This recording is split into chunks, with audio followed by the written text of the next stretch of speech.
Long ago, in a faraway kingdom, there lived a ruler by the name of King Nucleus.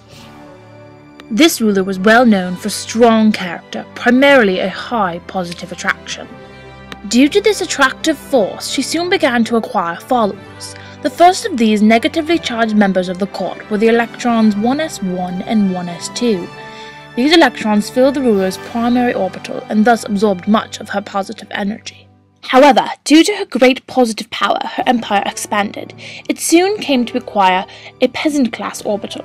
This contained members of the p orbital, a much larger group and thus less trustworthy. For a while there appeared to be tranquility within the kingdom.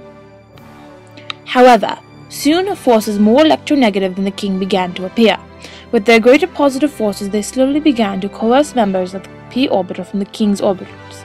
Those farthest away from the kingdom were the first to go, as the power had been limited by the great expanse of her kingdom.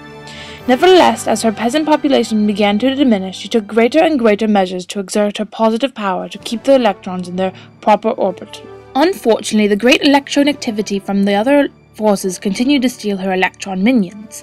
Eventually, she was but with her 1s orbitals. Though she exerted all of her available charge upon the conservation of these electrons, she was unsuccessful. Throughout this revolt, the 1s electrons remained close to their ruler. They took up much of her electron-positive forces.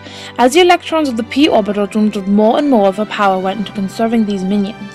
As the rebellion reached the final orbital, it took greater and greater energy to remove them. At last, the king was left but with one 1s electron, leaving her almost defenseless against the other electronegative forces.